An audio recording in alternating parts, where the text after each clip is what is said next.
किशोर बाबू एक वृद्ध व्यक्ति थे जिनकी उम्र 75 वर्ष की हो चुकी थी।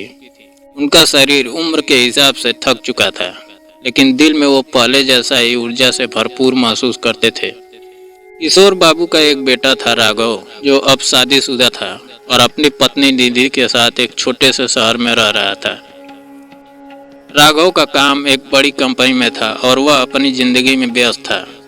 निधि राघव की पत्नी एक प्यारी और समझदार महिला थी, लेकिन किशोर बाबू को लगता था कि वह उससे बहुत दूर हो चुकी थी, जैसे वह अब पहले जैसा ध्यान नहीं देती थी।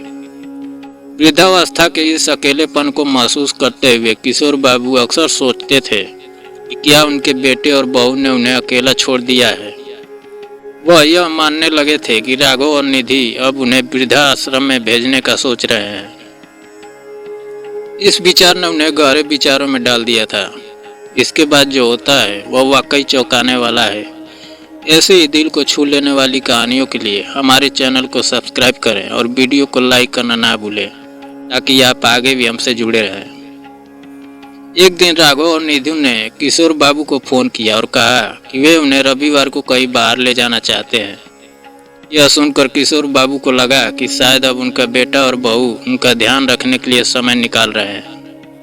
लेकिन एक और विचार भी उसके मन में आया, क्या वे उन्हें वृद्धाश्रम में छोड़ने जा रहे हैं। यह विचार उनके दिल में घुस गया और उन्हें गहरे तनाव में डाल दिया।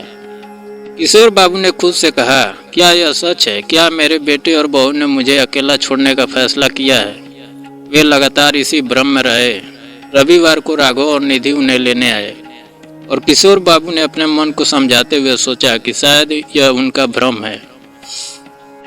राघव और निधि ने किशोर बाबू को कार में बैठाया और चल पड़े। रास्ते में किशोर बाबू चुप रहे, लेकिन उनका मन बहुत बेचैन था।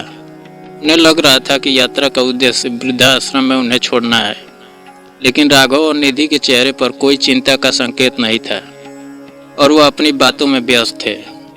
कुछ समय बाद कार एक सुंदर बगीचे के पास रुकी। किशोर बाबू हैरान होकर बाहर देखने लगे। यह कोई वृद्धाश्रम नहीं था, बल्कि एक बगीचा था जिसमें रंग बिरंग फूल खिले हुए थे। राघव ने मुस्कुराते हुए कहा, पापा, यह हम आपको एक गुप्त तोहफा देने लाए हैं। किशोर बाबू का दिल धड़कने लगा। वह अंदर से खुश थे, लेकिन फिर भी भ्रमित थे। राघव ने कहा, पापा, हम जानते हैं कि आप अकेले महसूस करते हैं और हम चाहते हैं कि आप हमारे साथ कुछ वक्त बिताएं। हमने सोचा क्यों न हम यहाँ आकर कुछ समय बिताएं। किशोर बाबू को आंखों में आंसू आ गए। उन्हें समझ में आया कि उनके बेटे और बहू ने उन्हें वृद्धाश्रम में छोड़ने का नहीं, बल्कि उनकी अकेलापन को समझते हुए उन्हें खुशी देने का फैसला किया था। निधि ने उन्हें प्यार से गले लगाया और कहा, हम आपको कभी अकेला नहीं छोड़ेंगे। वह दिन किशोर बाबू के लिए एक नई शुरुआत थी। वह समझ गए थे कि उनके बेटे और बहू का प्यार उनके लिए कभी खत्म नहीं होगा।